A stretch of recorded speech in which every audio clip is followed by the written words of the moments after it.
बच्चों, मैं हूं सावन कुमार और आज हम पढ़ रहे हैं कक्षा 10वीं का विज्ञान का अध्याय नंबर 4 कार्बन एवं उसके यौगिक।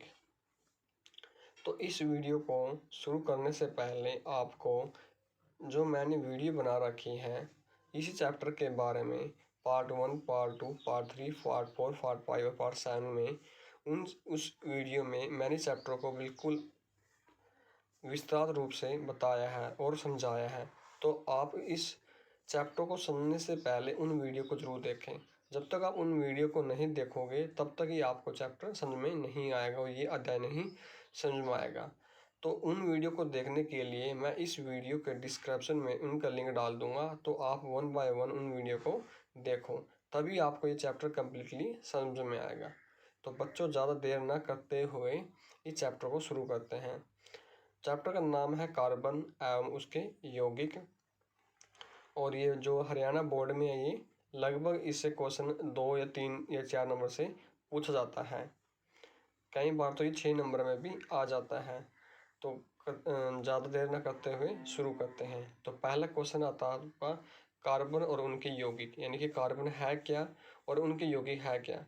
तो कार्बन के बारे में पढ़ रहे हैं तो कार्बन के बारे में पढ़ेंगे विस्तार रूप से। तो पहले क्या जो कार्बन है आपका वो क्या आपका अधातु है। जो इसका प्रतीक है वो कैसे है, सी है। सर्वतोमुखी यानी कि सबसे पहले जो तत्व है कार्बन भूपटल में खनिज के रूप में 0.02% होता है। वायुमंडल में जो कार्बन डाइऑक्साइड के रूप में 0.03% उपस्थित होता है। तो इस चीज़ का ध्यान रखना बच्चों, जो कार्बन भूपटल में होता है वो कितना होता है 0.02% और वायुमंडल में कार्बन डाइऑक्साइड के रूप में 0.03% उपस्थित होता है। नेक्स्ट क्वेश्चन है आपका कि सभी जीव, पौधे और जंतु का शरीर कार्बन यौगिक का बना होता है। यानी संसार में जितने भी जीव जंतु हैं उन सब का यानी कि पौधे और जंतुओं का शरीर किससे बना होता है, कार्बन यौगिकों का बना होता है। आगे कार्बन में सहसंयोजक आबंध के बारे में पढ़ते हैं। कार्बन में सहसंयोजक आबंध क्या होता है कि कार्बन की परमाणु संख्या कितनी है, 6। के में 2 इलेक्ट्रॉन आते हैं और एल में 8 इलेक्ट्रॉन आते हैं, तो 4 इलेक्ट्रॉन आए हैं। तो जो इसकी जो बाहर वाला कक्षा है उसमें 4 इलेक्ट्रॉन है ये, तो इसी की ये क्या इलेक्ट्रॉनिक विन्यास बोलते हैं, इस तरह से जो लिखते हैं इनको। और ये इसकी क्या है, सहयोजकता, इसको बोल जाता है सहयोजकता। यानी कि जो ये 4 इलेक्ट्रॉन को क्या कर सकता है, साझा कर सकता है। देखो फिर कार्बन उत्कृष्ट गैस विन्यास गैस से प्राप्त करता है। सबसे पहले लाइन पता है कि कार्बन चतु संयोजक है। चतु का मतलब क्या है, क्योंकि इसकी बाहर कक्ष में 4 इलेक्ट्रॉन है इसलिए क्या बन गया, ये चतु संयोजक बन गया। कार्बन न तो 4 इलेक्ट्रॉन खोकर और ना ही 4 इलेक्ट्रॉन प्राप्त करके आयन आबंध बनाता है, ये सबसे इम्पोर्टेंट है। तो क्या करेगा, ये 4 अतिरिक्त इलेक्ट्रॉनों को दान करके कार्बन के लिए अत्यधिक कठिन है। तो कार्बन द्वारा 4 इलेक्ट्रॉन खोने के लिए अत्यधिक ऊर्जा की आवश्यकता है। इसलिए क्या करेगा, इसलिए जो कार्बन है अपने अन्य परमाणु अथवा अन्य तत्वों के परमाणुओं के इलेक्ट्रॉनों के साथ साझेदार कर आबंध बनाता है। तो कार्बन कैसे आबंध बनाता है, साझेदारी से। किसके साथ बनाता है, परमाणुओं के इलेक्ट्रॉनों के साथ साझेदारी कर आबंध बनाता है। आगे क्वेश्चन आता है आपका कि एक ही प्रकार के विभिन्न परमाणुओं को इलेक्ट्रॉनों की साझेदारी से बने आबंध को क्या बोलते हैं, सहसंयोजक आबंध बोलते हैं। ये बढ़िया है, आपका ऑब्जेक्टिव टाइप में पूछा जाता है कि सहसंयोजक आबंध किसे कहते हैं, कि इलेक्ट्रॉन के खोने को, इलेक्ट्रॉन के प्राप्त करने को, इलेक्ट्रॉनों के साझेदारी को। तो ऑप्शन क्या हो जाएगा आपको, इलेक्ट्रॉनों के साझेदारी से बने आबंध को क्या बोलते हैं, सहसंयोजक आबंध बोलते हैं। आगे है कार्बन के अतिरिक्त परमाणु हाइड्रोजन, ऑक्सीजन, नाइट्रोजन, क्लोरीन भी इलेक्ट्रॉनों की साझेदारी से ही आबंध बनाते हैं। ऐसा नहीं कि कार्बन कार्बन आबंध बनाएगा, पर हाइड्रोजन, ऑक्सीजन, नाइट्रोजन, क्लोरीन ये भी क्या है, इलेक्ट्रॉनों की साझेदारी से आबंध बनाते हैं। आज देखो उसको कंटिन्यू करते हुए, ये आपको क्या दिया हुआ है, H2 का एक साझेदारी इलेक्ट्रॉन का जोड़ा बनाया हुआ है। देखो फिर देखो हाइड्रोजन के पास अपने एक इलेक्ट्रॉन है, इस हाइड्रोजन के पास अपना एक इलेक्ट्रॉन है, इस हाइड्रोजन के पास अपने इलेक्ट्रॉन है। तो इन दोनों ने क्या कर लिया, इधर यहाँ पर शेयर कर लिया। तो इस तरह से क्या बन गया, ये साझेदारी इलेक्ट्रॉन का जोड़ा बन गया और ये H2 का बन गया। उसके बाद जो नीचे है ये वाला, ये हाइड्रोजन परमाणु के बीच का अबंध बनाया गया है। और जो ऊपर वाला है ये चीज़, इसको बोलते हैं इलेक्ट्रॉनिक बिंदु संरचना। हम इसको आगे पढ़ेंगे। वैसे मैंने जो पिछली वीडियो बनाया उसमें डिस्कस कर चुके हैं, हम इसके बारे में बता चुका हूँ मैं, फिर भी बता देता हूँ मैं। इस तरह से जो डायग्राम है ये वाला आपको, ये होता है इलेक्ट्रॉनिक बिंदु संरचना। और जो नीचे वाला होता है, जो ये वाला होता है, ये वाला होता है आपका संरचनात्मक डायग्राम बोलते हैं इसको। देखो आगे पढ़ेंगे भी इसको। O2 सेम O2 के बारे में देखो। O2 में क्या होता है, अपने 6 इलेक्ट्रॉन होते हैं, ये भी 6 इलेक्ट्रॉन होते हैं। कैसे आता है वो मैं एक बार बता देता हूँ, वैसे बता चुका हूँ मैं पहले भी। देखो जो ऑक्सीजन है उसका जो एटॉमिक नंबर होता है वो होता है 8। जो के में आएंगे वो कितने आएंगे, 2। तो एल में कितने आएंगे, 6। ये जो बाहर वाला कक्ष आ रही वो इलेक्ट्रॉन लिखते हैं, तो इस वाले 6 इलेक्ट्रॉन इसके हो गए, ये लिख दिए 6 वाले ही होंगे। तो आपस में क्या करेंगे, शेयर कर लेंगे। देखो इन्होंने शेयर कर लिया। तो यहाँ पर ध्यान रखना, यहाँ पर इन दोनों के बीच में किस 4 इलेक्ट्रॉनों की क्या हुई, शेयरिंग हुई। यहाँ पर कितनी हुई, 4 इलेक्ट्रॉनों की शेयर हुई ऑक्सीजन के बीच में। क्यों हुई 4 इलेक्ट्रॉनों की, क्योंकि इनके बीच में क्या जो आबंध है वो डबल बॉन्ड है। देखो जो आबंध है ये क्या है, डबल बॉन्ड है, इसलिए उनके बीच में कितने इलेक्ट्रॉन की शेयरिंग हुई, 4 की। और ये द्वि आबंध है, देखो डबल बॉन्ड मतलब द्वि आबंध है उनके बीच में। ऑक्सीजन और ऑक्सीजन के बीच में द्वि आबंध है, इसलिए उनके 4 इलेक्ट्रॉनों की साझेदारी हुई। अगर एक की होती है तो 2 की, 2 इलेक्ट्रॉनों की साझेदारी होती है। आगे देखो नाइट्रोजन, सेम नाइट्रोजन का भी ऐसा ही जो मेथड होता है। जैसे नाइट्रोजन परमाणु संख्या वो कितनी होती है, 7। तो के में कितनी आएंगी, 2।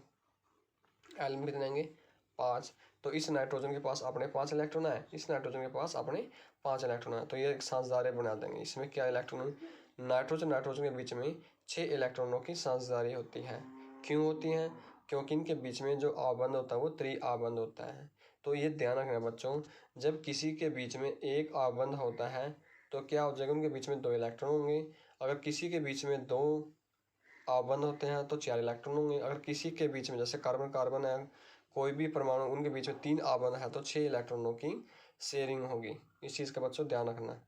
जैसे 3 आबंध है तो इनके बीच में 6 हैं, अगर 2 है तो 4। आगे है ये H2O का फार्मूला।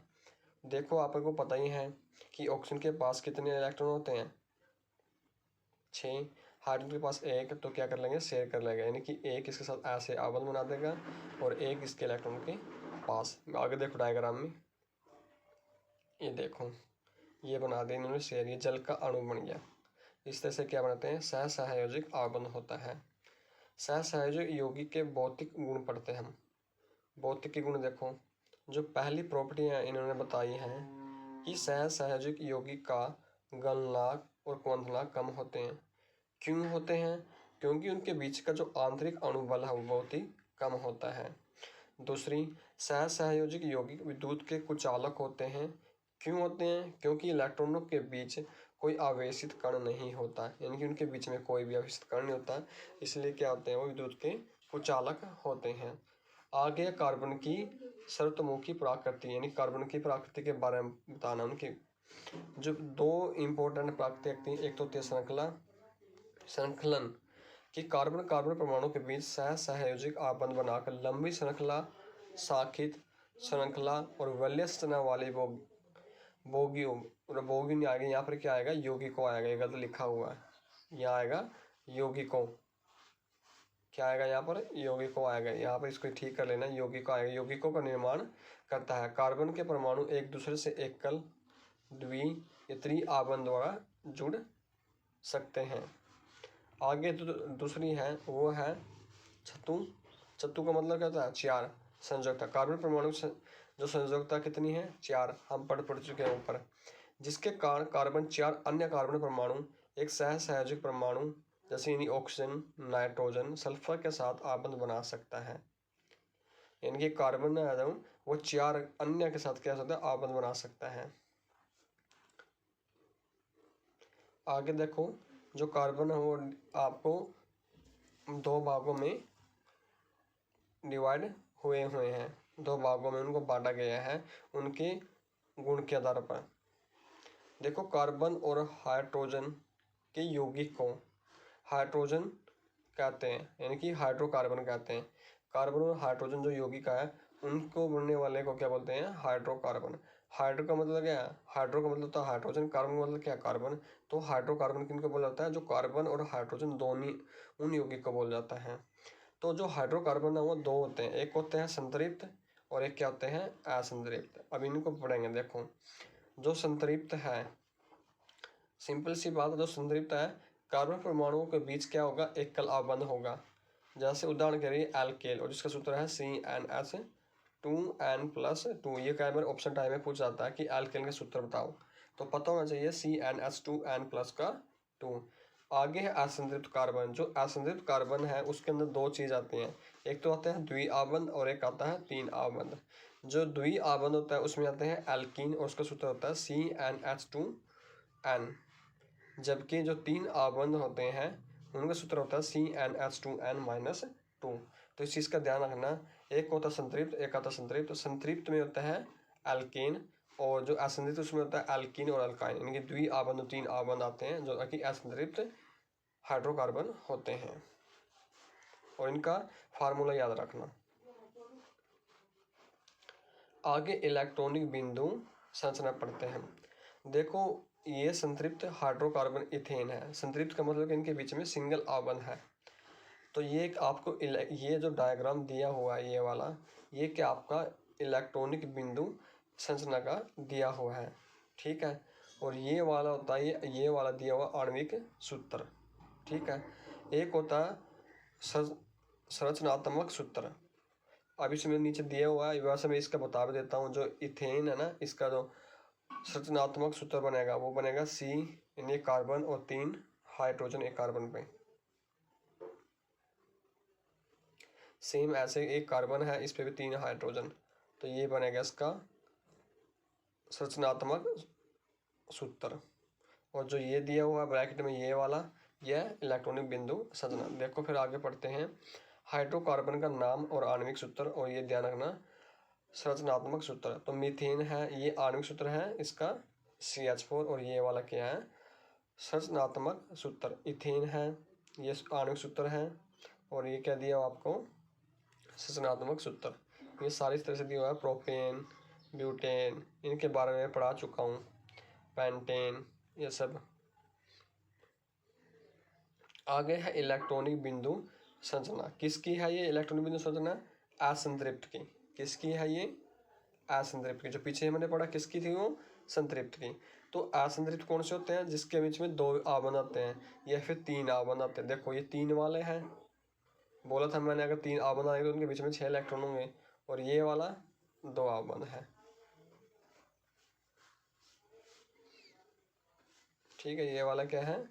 द्विआबंध है। इनके बीच में द्विआबंध यानी कि 2 इलेक्ट्रॉनों की साझेदारी है। इसका नाम क्या बन गया? इथीन। और इसका क्या नाम बन गया? इथाइन। ये भी मैं पढ़ा चुका हूँ पीछे वाली वीडियो में, जो कि मैं इस वीडियो के लिंक है जो डिस्क्रिप्शन में डाल दूंगा, पहले वो पढ़ लीजिए तब समझ में आएगा आपको। उसके बाद देखिए ये डायग्राम दिया हुआ आपका नीचे, संरचनात्मक सूत्र ये वाला एल्कीन का और ये एल्काइन का, जो इथाइन बना था। ये हाइड्रोकार्बन के नाम है एल्कीन के बारे में, और ये आणविक सूत्र उनको ये संरचनात्मक सूत्र एथीन C2H4, यानी कि अगर 2 कार्बन है तो 4 हाइड्रोजन होगी, अगर 3 कार्बन है तो 6 हाइड्रोजन। यानी कि हर आगे जैसे हम पढ़ते जाएंगे कार्बन की संख्या क्या हो जाएगी? एक कार्बन की संख्या बढ़ जाएगी और एक 2 हाइड्रोजन की संख्या बढ़ती जाएगी। देखो पहले 2 थी तो इस वाले में कितनी होगी? 3, और हाइड्रोजन कितनी होगी? 6 होगी। आगे वाले में कार्बन कितनी होगी? 4, हाइड्रोजन कितनी हो जाएगी? 8, यानी कि CH2 का अंतर इन सब में। नाम क्या बनेगा इनका? एथीन, प्रोपीन और ब्यूटीन। ये ईन क्यों लगा वो मैं बता चुका हूँ। आगे है अल्काइन, यानी कि जिसमें 3 आबंध होते हैं C2H2। फार्मूला है इसका ये वाला आणविक सूत्र हो गया इसका ये संरचनात्मक सूत्र हो गया। ये नाम इथाइन, प्रोपाइन, ब्यूटाइन वो क्यों आया? क्योंकि इनके बीच में 3 आबंध हैं। जब भी कार्बन कार्बन के बीच में 3 आबंध होता है तो हम यूज करते हैं आ, ई और न। इसलिए इथाइन, जैसे इथाइन, प्रोपाइन और ब्यूटाइन आया हुआ है। आगे है संरचना के आधार पर हाइड्रोकार्बन। दो संरचना के आधार पर हाइड्रोकार्बन के बारे में पढ़ेंगे। देखो, एक होती है सीधी श्रृंखला। तो ये क्या है? सीधी श्रृंखला, बिल्कुल लंबी चैन होती है कार्बन की। इसमें बहुत सारे कार्बन आते हैं, लंबी श्रृंखला। तो ये तो क्या है? प्रोपेन का सीधी श्रृंखला का उदाहरण है। एक होता है सांखित। सांखित श्रृंखला का मतलब क्या होता है? जिसकी शाखाएं होती है, ब्रांच होती हैं। जैसे एक पौधा होता है और उसकी ब्रांच इस तरह से होते हैं इधर उधर, तो इस तरह से के सांखित है। ये उदाहरण दिया हुआ आपको पेंटेन का। 5 कार्बन है ना इसमें। पेंटेन क्यों यूज किया? क्योंकि 5 कार्बन है। और ये 4 कार्बन है। सॉरी, ये भी क्या है? 5 कार्बन है, इसलिए क्या है? पेंटेन है। पेंटेन का आगे संरचना देखो, एन पेंटेन और आइसोपेंटेन।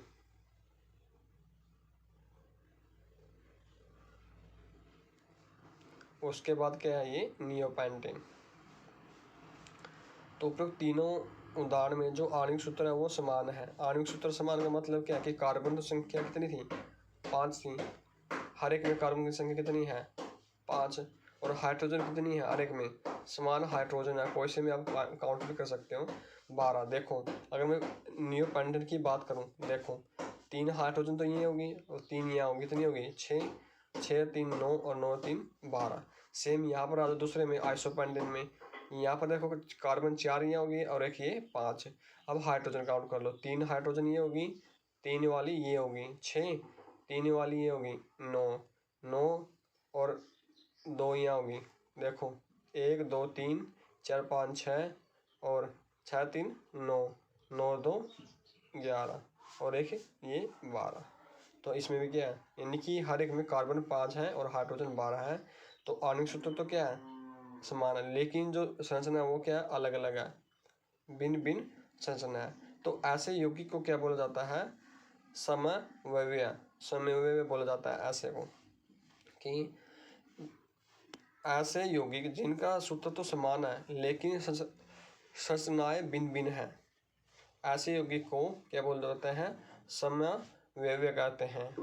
आगे है कार्बन के जो वो है वल्य। वल्य क्या होता है? दो तरह के वल्य, एक संतृप्त और एक असंतृप्त। जब भी असंतृप्त की बात कर दी जाएगी तो उनके बीच में द्वि आबंध होगा और संतृप्त में सिंगल सिंगल आबंध होगा। उदाहरण देखो आपको दिया हुआ, ये हेक्सेन का सूत्र है, ध्यान रखना इस चीज का।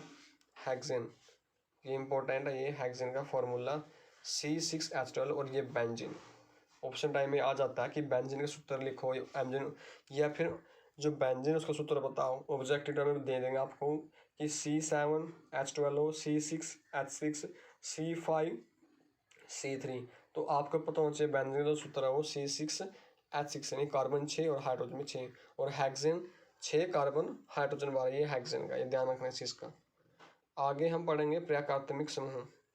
हाइड्रोकार्बन श्रृंखला में तत्व एक या अधिक हाइड्रोजन को इस प्रकार प्रतिस्थापित करते हैं कि कार्बन की जो संयोजकता वो संतुष्ट रहते हैं। ऐसे तत्वों को विषम परमाणु कहते हैं। और यह विषम परमाणु विभिन्न परमाणुओं का वह समूह है जो कार्बन यौगिक की अभिक्रियाशीलता और विशिष्ट गुण प्रदान करता है। तो विषम परमाणु कौन से होते हैं? यह विषम परमाणु विभिन्न परमाणुओं का समूह है जो कार्बन की यौगिक को अभिक्रियाशीलता को विशिष्ट गुण प्रदान करता है और प्रकार्बनिक समूह कहलाता है। देखो आप पढ़ेंगे इसको आगे डिटेल में कि होता है क्या प्राकृतिक समूह। प्राकृतिक समूह अगर मैं सिंपल बता दूं जाऊँ आपको, मतलब क्या होता है कि आपके पास तो कार्बन है, हाइड्रोजन के अलावा जैसे आपके पास क्या है? क्लोरीन लगी हो, ये आपका क्या है?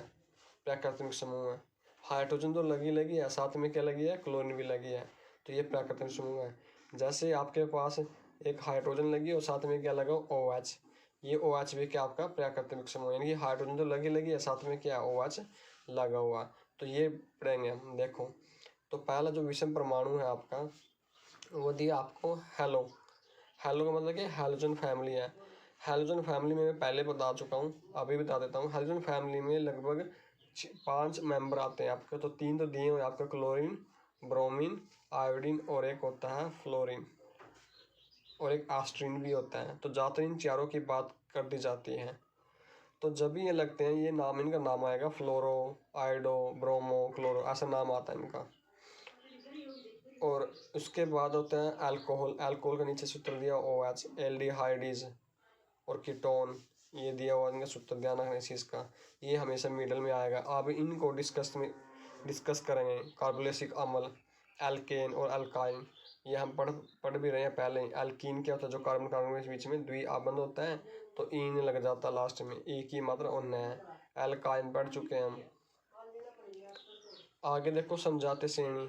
समझाते क्या होते हैं, नाम से पता है कि समान यौगिक की वह श्रृंखला जिसमें कार्बन श्रृंखला में स्थित हाइड्रोजन एक ही प्रकार के प्रकार्बनिक समूह द्वारा प्रतिस्थापित होते हैं। जो हाइड्रोजन यानी वो प्रतिस्थापित होती है एक ही प्रकार से, जैसे CH3OH, C2H5OH, इन सब में क्या है, OH के असमान है और हाइड्रोजन की संख्या वो बढ़ रही है, कार्बन संख्या बढ़ रही है, यानी CH2 का अंतर। अगर सामान्य सी बात की जाए तो समझौता श्रेणी के दस्युओं में CH2 का अंतर है। समान रासायनिक गुणधर्म और अनुद्रव्यमान बनने से जो भौतिक गुणधर्म है वो भी क्या उनमें अलग आ जाते हैं, और इन समय में क्या है, CH2 का अंतर है। आगे कार्बन यौगिक की नाम पद्धति, भाई उनका नाम कैसे आता है, तो नाम पद्धति क्या, यौगिक में कार्बन परमाणु संख्या पहले ज्ञात करते हैं और उसके बाद प्राकृतिक समूह को पूर्व लगन या अनुलग्न के साथ दर्शाते हैं। अब आपको उदाहरण देंगे क्या होता है पूर्व लगन, अनुलग्न। जैसे ये हैलोजन फैमिली है, ये जो है पूर्व लगन है, यानी कि इसको पहले लिखा जाता है क्लोरो, ब्रोमो, आयोडो। जैसे कि ये आपको कार्बन दे दिया 1 2 3 और क्लोरीन लगे, तो सबसे पहले इसका नाम आएगा क्लोरो। फिर कार्बन संख्या गिनो 1 2 3, 3 के लिए क्या यूज करते हैं, प्रोपेन, तो क्या नाम बन गया, क्लोरो प्रोपेन। ये क्या आपका पूर्व लगन है। पूर्व का मतलब पहले लिखा जाता है इसको, कार्बन से पहले इसका नाम लिखा जाता है। एक और एग्जांपल देखो, मैं आपको एग्जांपल देता हूँ एक और। मान लीजिए आपको ये दे दिया CH3, CH2 और यहाँ पर लगा दिया मैंने Br। अब इसका नाम बोलो, तो नाम क्या, इसका क्या बोलते हैं हम, ब्रोमो। क्या बोल देंगे इसको, ब्रोमो। कार्बन कितनी है, 1 और 2, तो 2 के लिए क्या यूज करते हैं, ब्रोमो एथेन। ये मैं पहले पढ़ा चुका हूँ, तो नाम आ जाएगा इसका ब्रोमो एथेन। इस तरह से आता है इनका नाम।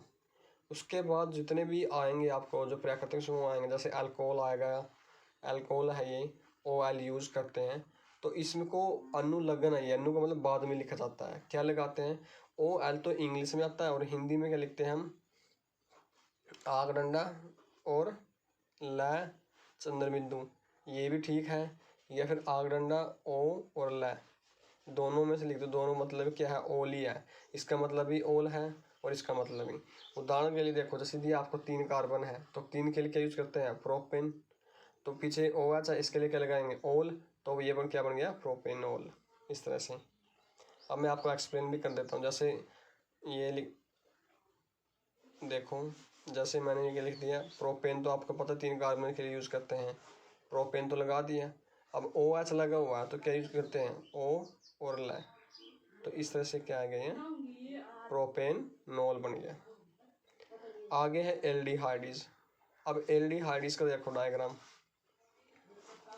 अब एल्डिहाइड्स है, इसके लिए अनुलग्न है AL, इंग्लिश में लिखते हैं अल, हिंदी में क्या लिखते हैं, आपको सिंपल है बिल्कुल ला लगाना है, या ला लगाओ या फिर 2 O की मात्रा और ला लगानी है, 2 O की मात्रा आ की आवाज आएगा।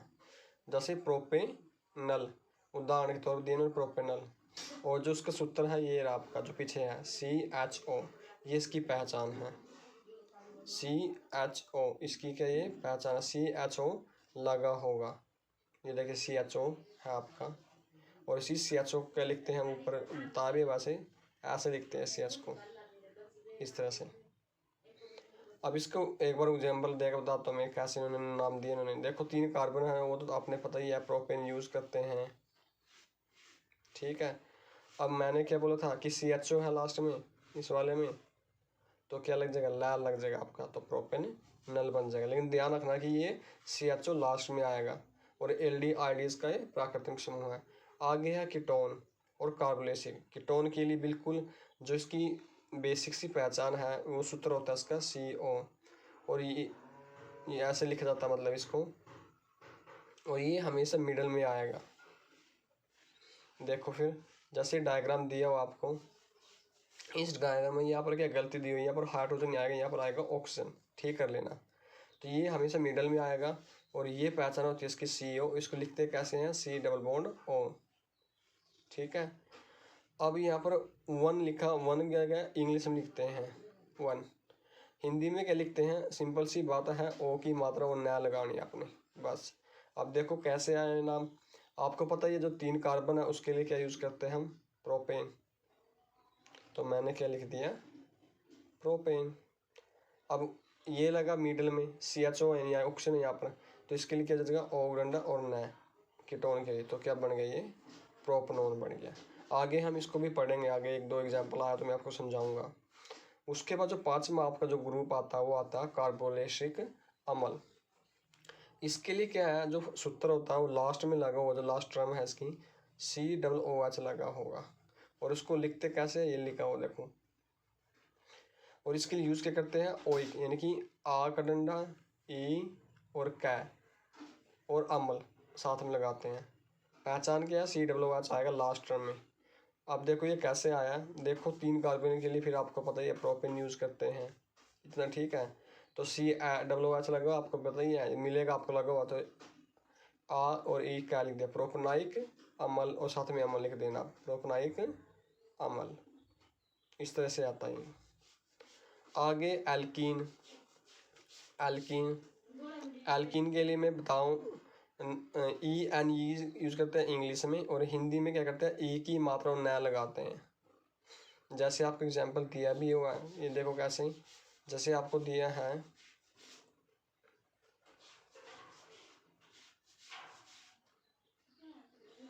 प्रोपेन, आपको सभी को पता है क्योंकि कार्बन कार्बन में यहाँ पर द्विआबंध है, तो क्या हो जाएगा ई और नया लग जाएगा प्रोपीन।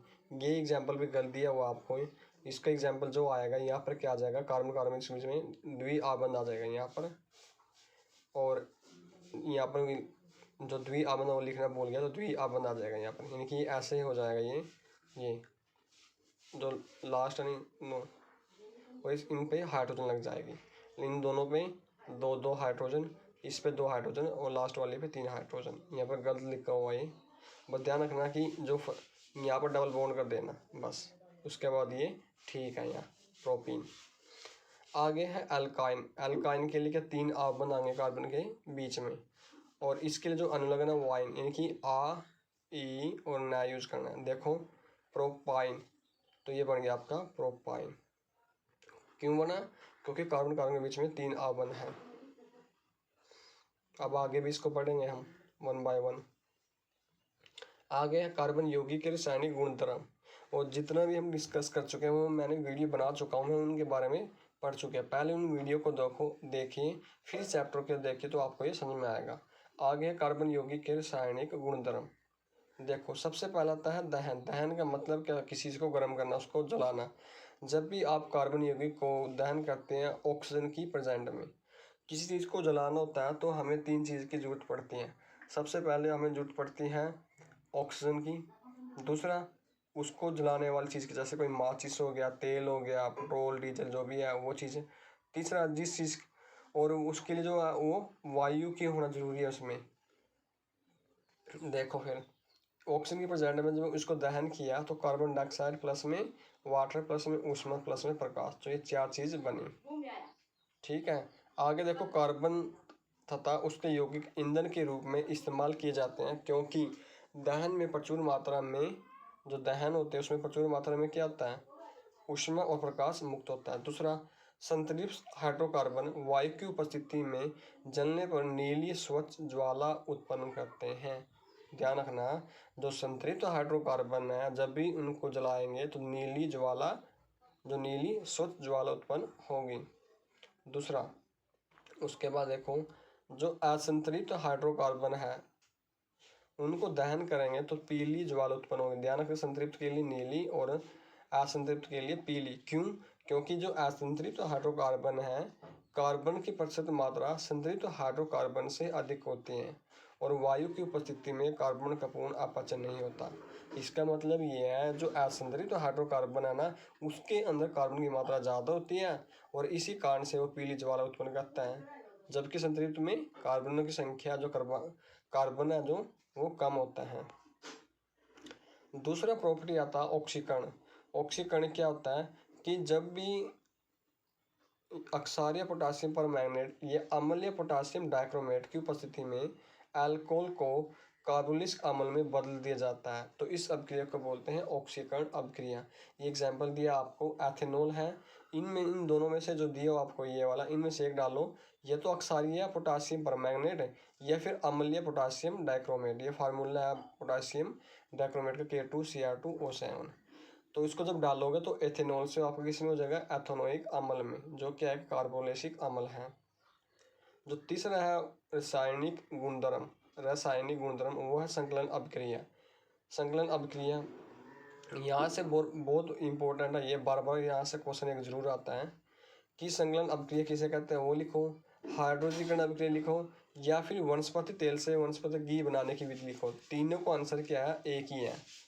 देखो क्या असंतृप्त तो हाइड्रोकार्बन है, निकल या पैलेडियम की उपस्थिति में हाइड्रोजन गैस प्रवाहित कर दो तो क्या बन जाएगा, संतृप्त हाइड्रोकार्बन बन जाएगा, यानी कि सिंगल आवन, और जो आपका ये है और साथ में हाइड्रोजन लग जाएगी। इस केस में यहाँ पर देखो हाइड्रोजन नहीं है, यहाँ पर द्वि आबंध है, तो क्या हो जाएगा, यहाँ पर आपका सिंगल आबंध आ जाएगा और यहाँ पर हाइड्रोजन लग जाएगी। तो तीनों का आंसर एक है, हाइड्रोजीकरण अभिक्रिया भी यही है, संकलन अभिक्रिया भी इसी को बोलते हैं, और वनस्पति तेल से वनस्पति घी बनाने की विधि भी इसी में आती है, इसी को लिखा जाता है। आगे है नंबर 4 पर प्रतिस्थापन अभिक्रिया। प्रतिस्थापन का मतलब क्या, जो हाइड्रोजन है यहाँ से हाइड्रोजन कट जाएगी और क्लोरीन आ जाएगी।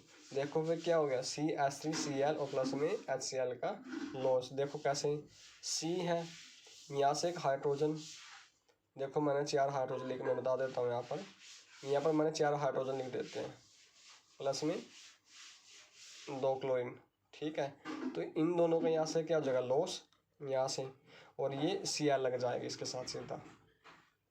आगे कुछ महत्वपूर्ण कार्बन यौगिक का जो एथेनॉल और एथेनोइक अम्ल के बारे में पढ़ेंगे। तो पहले आता है आपका एथेनॉल, जिसको हम बोलते हैं शराब भी बोल देते हैं इसको, एथेनॉल को। अल्कोहल, शराब, एथेनॉल, वो दोनों नहीं के नाम, अल्कोहल भी बोल देते हैं, वो भी क्या एथेनॉल का ही नाम है। तो ना देखो, एक तो रंगहीन गंध है, जलने वाला स्वाद है, यानी कि इसमें आग लग जाती है, जल में घुल जाता है, और वाष्पशील भी है। जैसे इनको गर्म करेंगे तो ये क्या आ जाएगा, वाष्प बन जाएगा, जैसे पानी वाष्प बन जाता है। देखो बच्चों, फिर हम पढ़ रहे थे एथेनॉल के रासायनिक गुणधर्म। सबसे पहला जो रासायनिक गुणधर्म आता है, सोडियम के साथ अभिक्रिया। देखो, जब भी एथेनॉल की हम सोडियम के साथ अभिक्रिया करते हैं तो सोडियम एथोक्साइड बनता है, प्लस में हाइड्रोजन गैस बनती है। तो हाइड्रोजन गैस की उत्पत्ति में एथेनॉल की जांच इस अभिक्रिया द्वारा की जा सकती है।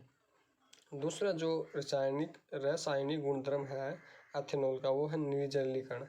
निर्जलीकरण में क्या होता है, जो आपका एथेनॉल होता है ना, सल्फ्यूरिक एसिड की प्रेजेंस में, यानी कि उसकी उपस्थिति में ये होता है H2SO4, जिसको बोलते हैं सल्फ्यूरिक एसिड, तो आपका इथीन बनता है, प्लस में जल बनता है। आगे है आपका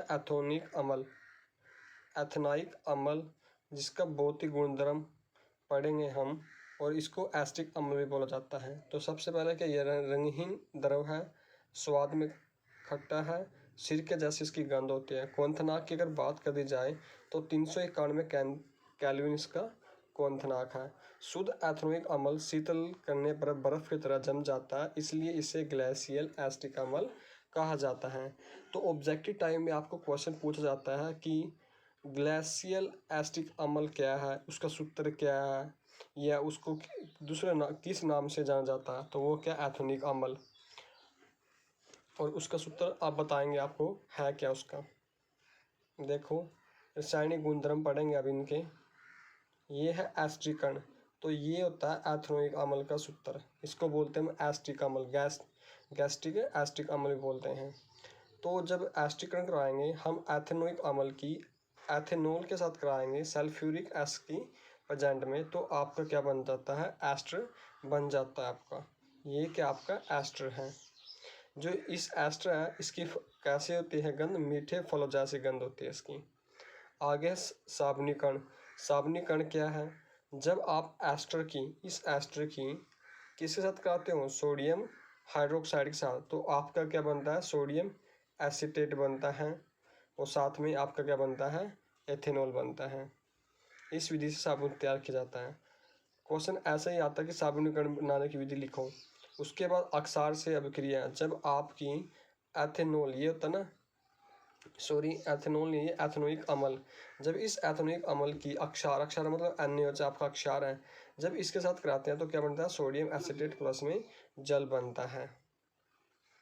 आगे नंबर 3 पर जो गुणधर्म है रासायनिक, कार्बोनेट और हाइड्रोजन कार्बोनेट से अभिक्रिया किसकी, एथेनोइक अम्ल की। ये एथेनोइक अम्ल है, ये क्या आपका कार्बोनेट है और नीचे वाला क्या आपका हाइड्रोजन कार्बोनेट है। तो इनके साथ क्या आता है तो प्रोडक्ट सेम बनता है, दोनों में सोडियम एसिटेट बनता है, दोनों में वाटर बनता है, दोनों में CO2 यानी कार्बन डाइऑक्साइड बनती है। आगे है साबुन और अपमार्जक में अंतर बताना आपने। देखो जो साबुन है लंबी श्रृंखला वाले कार्बोक्सिलिक अम्ल की सोडियम पोटासियम लवण होते हैं। उदाहरण के लिए कार्बन है 17, हाइड्रोजन है 35, OONA पॉजिटिव। ये साबुन क्या है, जो साबुन है ना उसका ये एग्जाम्पल है। साबुन केवल मृदु जल में ही सफाई करती हैं। अब अपमार्जक बताने, अपमार्जक क्या, लंबी कार्बोक्सिलिक अम्ल तो है लेकिन अमोनिया या सल्फेट लवण में होते हैं, जबकि ऊपर वाले थे वो किस में थे, सोडियम पोटासियम लवण के थे। तो एक तो ये डिफरेंस है इनमें। दूसरा, जो अपमार्जक है वो कठोर और मृदु जल में सफाई करते हैं, जबकि साबुन थी वो सिर्फ मृदु जल में सफाई करती थी। तो ये अंतर है इनमें। आगे साबुन अणु में जल रागी सिर होता है, एक जल विरागी सिर होता है। देखो ये डायग्राम में आपको बताया गया है, ये जल विरागी सिर है इस साइड का और ये वाला जल आयन जो रागी आयनिक सिर है। ठीक है। साबुन अणु की संरचना देखो क्या होती है संरचना, ये डायग्राम बना के आना अपने कि साबुन की जो प्रक्रिया वो देखो, मैल तेल होता है, जल विरागी सिरा तेल में घुल जाता है और जल रागी सिरा चारों तरफ पानी से घिरा होता है, इससे मिसेल संरचना बन जाती है। जैसे डायग्राम में दिखाया गया देखो, तो जल विरागी सिरा वो किसकी तरफ है, तेल की तरफ है। साबुन का मिसेल मेल को पानी में घुलने में मदद करता है और कपड़ा साफ हो जाता है। आगे ये बताना आपने, साबुन कठोर जल में उपस्थिति मैग्नीशियम और कैल्शियम के लवण के साथ अभिक्रिया करके अघुलनशील पदार्थ स्कैम बनाता है। यह स्कैम पदार्थ सफाई क्रिया में बाधा डालता है। जो कि अपमार्जक है वो क्या है, कठोर जल में सफाई प्रक्रिया प्रभावशाली कठोर जल, और नल लिखा हुआ है यहाँ पर जल आया, कठोर जल में उपस्थित मैग्नीशियम और कैल्शियम आयन के साथ अघुलनशील स्कैम नहीं बनाता। तो ये एक अंतर है इनमें कि जो साबुन है वो क्या करेगा, अघुलनशील पदार्थ स्कैम बनाता है, जो साफ सफाई प्रक्रिया में बाधा डालता है। आगे कुछ क्वेश्चन है जो आपको करने हैं 1 नंबर वाले।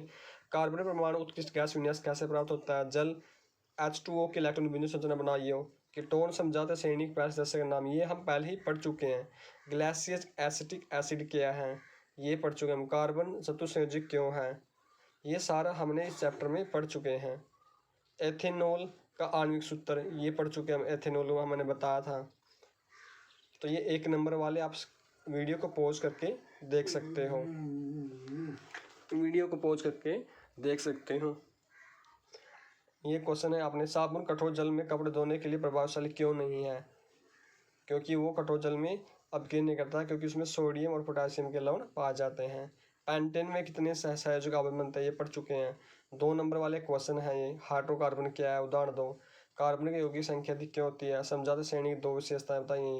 ये सब हम यहाँ सारे क्वेश्चन पढ़ चुके हैं और इनमें से एग्जाम में जरूर क्वेश्चन आएगा, क्योंकि ये जो चैप्टर है आपका ये 6 नंबर में आता है। प्राकृतिक समूह पहचानिए, क्वेश्चन नंबर 9, क्वेश्चन नंबर 4, 5, 6, 7, ये सभी इस चैप्टर से रिलेटेड हैं। ये एथेनॉल के गुणधर्म के कारण इसको क्यों बताइए, 3 नंबर वाले क्वेश्चन। ये आप वीडियो को पॉज करके इसका स्क्रीनशॉट लेके कर सकते हैं। आगे आएंगे आपके 5 नंबर वाले क्वेश्चन जो कि इम्पोर्टेंट है। देव साबुन की प्रक्रिया जो मैं समझा चुका हूँ। आगे है 4 नंबर क्वेश्चन। तो ये सभी क्वेश्चन आपने क्या है करने की खुद कोशिश करनी है। अगर आपको ये चैप्टर ना समझ में आए तो पहले जो मैंने इसको वीडियो कराई इस चैप्टर के बारे में बताया मैंने, उनको मैंने पार्टों में डिवाइड किया। तो पहले उन वीडियो को देखिए फिर चैप्टर करो तो आपको समझ में आ जाएगा। अगर फिर भी नहीं समझ में आ जाए तो आप कमेंट में बता सकते हैं, मैं इसकी PDF फाइल भेजूँगा तो आप उसको देख सकते हो इस नोट्स को। और अपना कीमती समय देने के लिए धन्यवाद। जय हिंद, जय भारत। अगर आपको ये वीडियो पसंद आई है तो आप अपने इसको चैनल को सब्सक्राइब कर सकते हैं, जो लाल बटन है उसको दबा सकते हैं और लाइक दे सकते हैं और अपने साथ शेयर कर सकते हैं। अपना कीमती समय देने के लिए धन्यवाद। जय हिंद, जय भारत।